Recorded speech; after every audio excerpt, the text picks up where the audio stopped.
On our first day, we traveled by train from Munich to Salzburg and then took the bus to Schönau am Koenigsee. It was a very hot day, and the Jännerborn cable car was a perfect way to start the hike. We took the cable car halfway up to the Mittelstation and then hiked from there to the Jänner Aussichtsplatform and then to the Stahlhaus. The hike was 6.4 kilometers or 3.7 miles long, with 740 meters or 2,300 feet up and 210 meters or 700 feet down. The Jänner Aussichtsplatform provides food and beverages, and the short hike to the Jänner summit is one of the best viewpoints in the Berchtesgadener Alps. The hike to the Stahlhaus is a short descent from the platform and then a nice traverse. Overall, the trails are very easy, and we saw lots of other hikers and had great views along the way.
On our second day, the weather forecast predicted thunderstorms, and we changed our plan to choose a less exposed route via the Gotzenalm to the Wasseralm.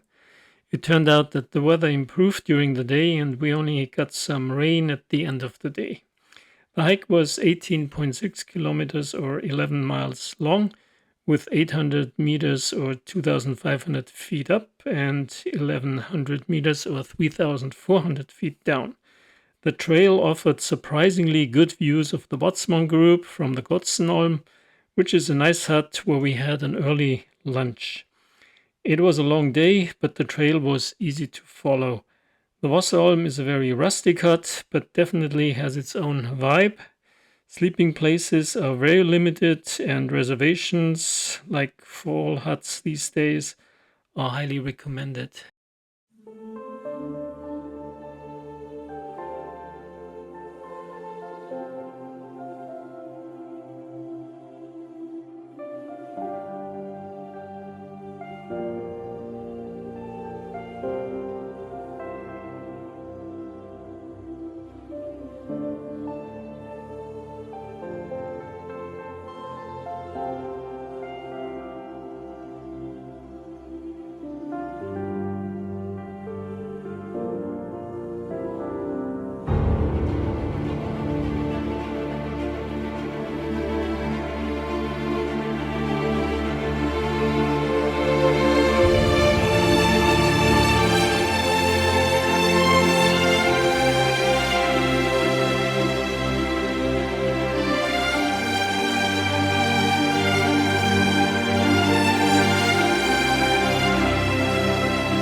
On day 3, we hiked from the Wasseralm to the Kellinger House. The distance was 8 kilometers or 5 miles, with 600 meters or 1900 feet up and 400 meters or 1300 feet down. Although a rather short distance, but the trail was slippery due to the rain from last night and also required extra sure-footedness. The trail was mostly in the forest and we also saw some nice lakes. The Kellinger House was our least favorite hut, despite the nice location, but the hut was more like a hotel and just didn't have the right vibe. This is, of course, a very subjective statement, and you might have a completely different experience.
On our 4th day, we hiked from the Kellinger House to the Ingolstädter Hütte.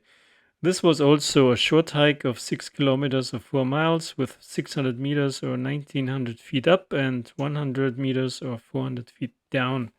The trail was easy, but we hiked the first half in the rain. However, the weather cleared in the afternoon. The Ingolstädter Hütte and the Stahlhaus were our favorite huts, having nice people and good food and also nice sleeping and shower accommodations. In the afternoon, we did hike up to the Kleine Hundstod, which provided really nice views of the Steinerne Meer.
Our fifth day was our hike out day, and also a very long day with 21 kilometers or 13 miles of hiking and a major descent of 1800 meters or 5,400 feet and a short ascent of 300 meters or 1600 feet.